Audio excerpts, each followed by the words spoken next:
Pierre Moscovici, bonjour. Bonjour. Vous êtes le ministre de l'économie et des finances. Vous êtes aussi le ministre des entrepreneurs.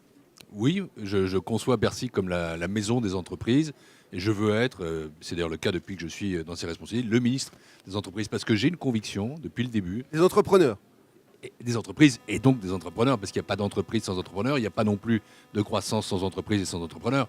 Pour une raison très simple, c'est que c'est à partir de l'entreprise, des projets des entrepreneurs, que la croissance française peut être plus forte. C'est là où se crée la richesse, c'est là où se crée l'emploi. C'est très sérieux, mais est-ce que vous les aimez? Vous les avez rencontrés là en arrivant, vous avez été cerné par les entrepreneurs ici au salon. Est-ce que vous les aimez vraiment au fond de vous, les Oui, entrepreneurs? et d'ailleurs, chaque fois que je me déplace, j'étais encore à Lille lundi, je rencontre des entrepreneurs, je visite des entreprises, je suis élu local dans le pays de Montbéliard, et il n'y a pas une semaine, quand j'y suis, sans que je visite 2 boîtes industrielles, et j'ai eu une admiration sans borne pour ceux qui sont capables, bien justement, de sacrifier beaucoup, de prendre de leur temps, de mettre leur imagination au service d'un projet. Être entrepreneur, c'est ça. C'est avoir un projet, c'est le mettre en œuvre, et c'est aussi une responsabilité sociale à l'égard des salariés avec qui on travaille quand on a des salariés. Et je sais qu'ici, il y a aussi beaucoup de petites entreprises, voire des auto-entrepreneurs ou des entrepreneurs en herbe. J'en rencontrais un il y a quelques secondes. L'année dernière, c'était un peu tendu. Vous étiez déjà venu ici sur le salon des entrepreneurs et là, il y avait une certaine tension entre les dirigeants d'entreprise et le gouvernement et le ministre que vous êtes. Est-ce que vous avez l'impression que les choses sont vraiment profondément arrangées? D'abord, ce n'était pas tendu parce que il y a un an, il y avait eu le premier PAC était le pacte pour la compétitivité et avec notamment la création du CICE, et ça avait été déjà perçu comme la volonté de ce gouvernement d'agir pour la compétitivité du pays. Et qui dit compétitivité dit entreprise, qui dit entreprise dit entrepreneur. Mais cette année, nous allons un pas plus loin. Nous franchissons une nouvelle étape. On passe d'un pacte à l'autre. Non, on passe d'un pacte à l'autre, mais en fait, on élargit considérablement la focale. Ce que nous voulons faire, c'est un grand compromis économique et social pour la croissance, l'emploi qui passe par l'entreprise. C'est pas très salivant, un compromis, non? Un compromis, ça suppose d'abord que l'État prenne des initiatives et fasse des gestes qui sont nécessaires. Au fond, quand vous me parlez des entrepreneurs, que disent-ils? Ils disent « nous voulons une fiscalité qui soit plus simple et plus favorable à la production ». Ils disent « nous voulons un coût du travail qui soit moins élevé ».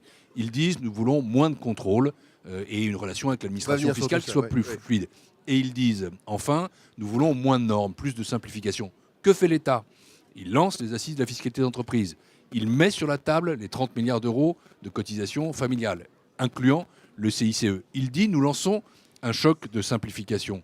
Et une fois que tout cela est fait, en effet, il y a la logique des contreparties. La logique des contreparties, c'est simple, c'est investir, c'est employer. Parce que si on dit voilà ce que sont les blocages à l'investissement à l'emploi et qu'il n'y a plus de blocage ou moins de blocage, alors à ce moment-là, il est logique qu'il y ait derrière ça un effort pour l'emploi dans ce pays. C'est ce que nous souhaitons tous. Le pacte de responsabilité. Je ne connais pas d'entrepreneur qui n'aime pas l'emploi. Oui.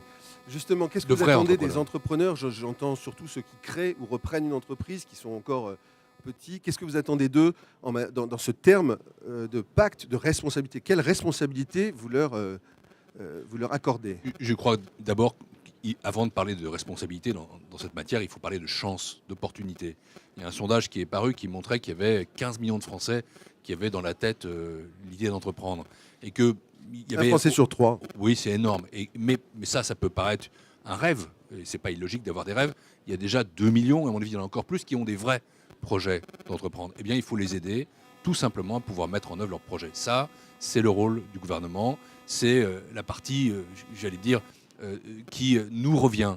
Ce que nous devons donner, aider les opportunités. Et le retour, qu'est-ce que c'est simplement? C'est créer, c'est innover, c'est investir en France, c'est embaucher autant que le possible financement. Un mot sur le financement. Vous avez plusieurs nouvelles cordes à votre arc avec le PEA. PME, oui. Avec ce qu'on appelle le corporate venture, c'est-à-dire une entreprise qui investit dans une autre, une grande dans une plus petite, et aussi sur le financement participatif, le crowdfunding.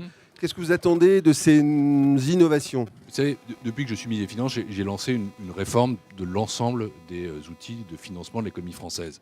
Et ça va du financement aux collectivités locales jusqu'au financement aux entreprises. Nous avons mis à la disposition des banques des ressources pour qu'elles puissent prêter aux PME, et je crois qu'elles le font maintenant. Vous savez, ce sont ces 30 milliards d'euros de liquidités supplémentaires qui sont sur la table.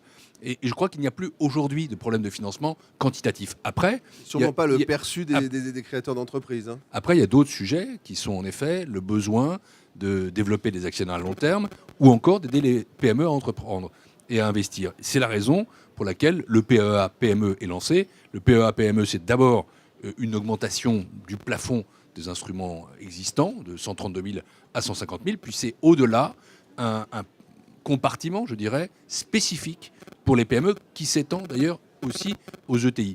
De la même façon, nous avons lancé des outils, comme vous le dites, de corporate venture, et avec Fleur Pellerin qui sera là, qui est très associée à ce salon, et qui est à la manœuvre sur toutes ces questions-là, le crowdfunding. Bref, nous efforçons à la fois de donner une capacité globale de financement, mais aussi de répondre à des besoins qui sont plus spécifiques. Donc parce que c'est comme ça que l'économie française pourra demain. Je ne veux pas qu'un entrepreneur rencontre de contraintes de financement. Beaucoup de mesures, mais est-ce qu'il n'en manque pas une qui serait beaucoup plus forte, qui donnerait une espèce de signal? Je ne sais pas, le président de la CGPME, par exemple, évoque le retour de ce qu'on appelait l'exonération de charges pour l'embauche du premier salarié. Est-ce qu'il ne faut pas quelque chose de très, très, très facile à communiquer, de très spectaculaire et qui donne un signal? Vous savez, j'évoquais tout à l'heure... Vous pourriez révéler là ce matin. Non, je ne vais pas faire de révélation. Pour une raison simple, c'est que nous sommes entrés dans un processus de dialogue social, de concertation. Et j'ai évoqué les 30 milliards d'euros de cotisations familiales qui sont sur la table. Oui, c'est pas pour les entrepreneurs, tout à fait, ces 30 milliards-là. Derrière ça, la question, c'est qu'est-ce qui va être fait, par exemple, en termes d'allègement de charges. Donc il y a des discussions qui pourront se poursuivre, parce que c'est bien l'idée quand même, c'est de faire en sorte que le coût du travail baisse. Merci beaucoup, Pierre Merci à vous. Moscovici.